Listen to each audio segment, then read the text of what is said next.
शुरुआत करते हैं एक ऐसी खबर की जो कि पूरे ही इंश्योरेंस स्पेस के लिए काफी मायने रखती है, और वो खबर है कि एचडीएफसी लाइफ और मैक्स फाइनेंशियल के बीच में मर्जर हो सकता है। और अगर ऐसा होता है तो ये बिगेस्ट प्राइवेट लाइफ इंश्योरर के बीच में एक बड़ा मर्जर होगा। लेकिन क्या बारीकियां रह सकती हैं, क्या डिटेल्स मिल रही हैं अब तक की डेवलपमेंट्स को लेकर, ये जान लेते हैं सुमित से। मेरे सहयोगी मौजूद हैं, बताइए सुमित। शुक्रिया दीपाली। एचडीएफसी लाइफ और मैक्स लाइफ ऐसी खबरें हैं कि दोनों के बीच में हो सकता है विलय हो शुक्रवार को, यानी कि कंपनी की आज बैठक है और बैठक में कई सारे प्रपोजल्स को लेकर चर्चा हो रही है। हो सकता है इसको लेकर भी बातचीत हो।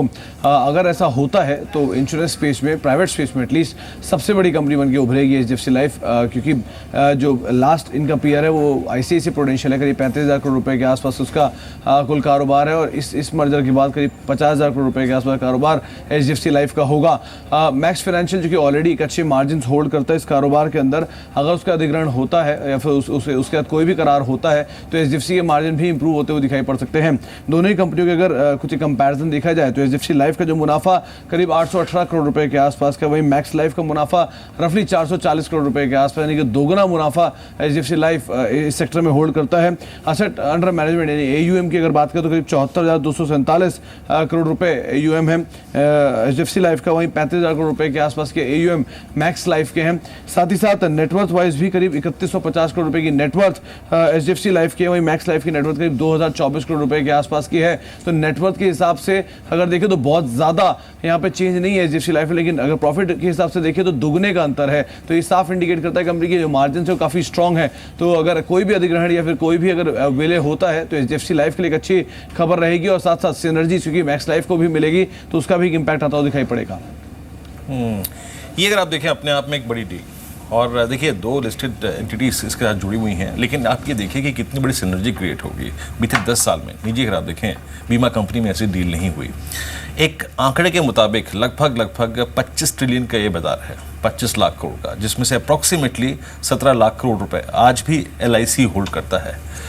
और इसमें से अगर आप देखिए जो बाकी हिस्सेदारी है वो आईसीआईसीआई प्रू के पास थी, लेकिन ये अगर जॉइंट एंटिटी बनती है ये, तो उसके पास लगभग आईसीआईसीआई प्रू का भी से बड़ा मार्केट शेयर होगा, लगभग 13%।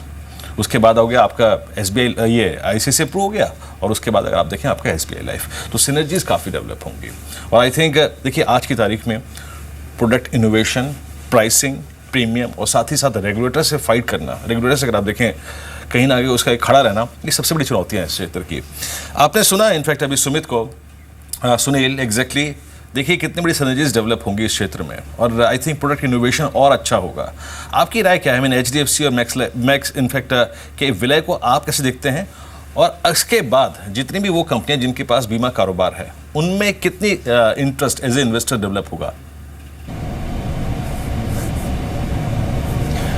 देखिए फाइनेंशियल सेक्टर में वेदर इट इज़ बैंकिंग हो या एनबीएफसी हो या इवन इंश्योरेंस कंपनी हो, साइज़ डेफिनेटली बहुत बड़ा मैटर करती है और उस हिसाब से ही वैल्यूएशन मिलता है।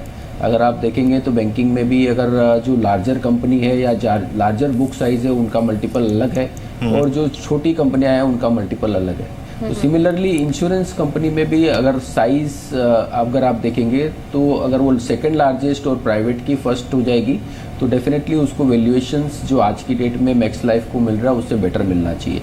तो नो डाउट हमारा ये दोनों इस पे कोई कवरेज नहीं है, बट अगर जो इवेंट है या जो डायरेक्शन है वो आई थिंक क्वाइट पॉजिटिव है।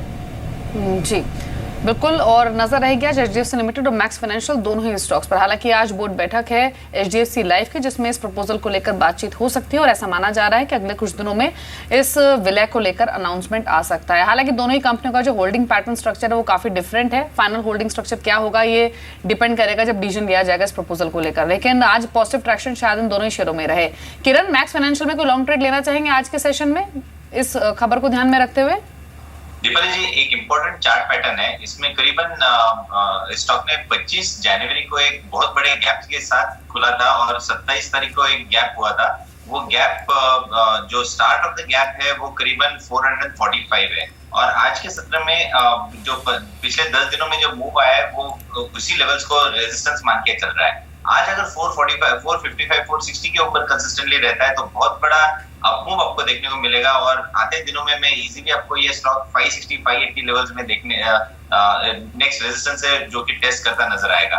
तो 460 के ऊपर बाय की सलाह होगी, 450 का स्टॉप लॉस, और 2 अक्टूबर टारगेट 560, 580।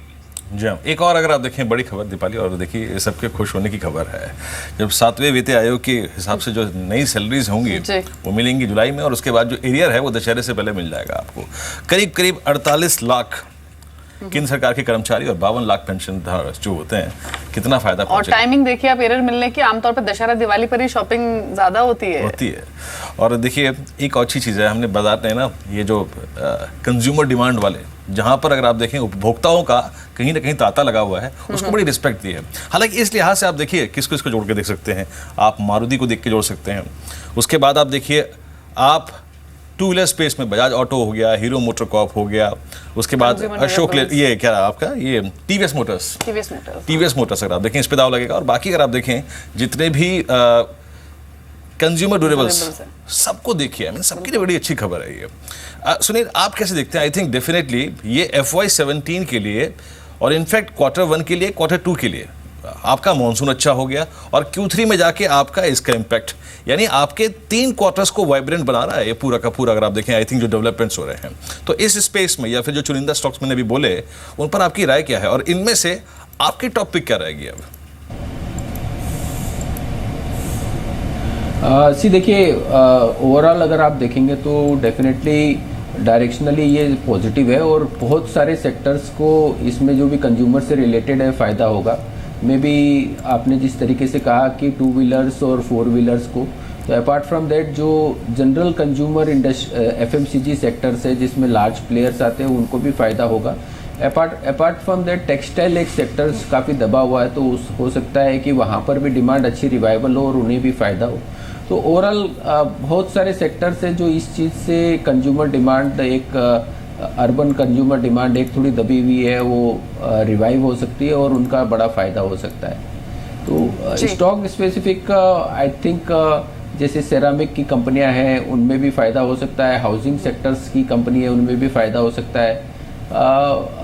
एक स्पेसिफिक कंपनी इसके लिए लोकेट करना आई थिंक बहुत लिमिटेशन हो जाएगा, बट सेक्टर वाइज काफ़ी पॉजिटिव इंडिकेशन दे रहा है।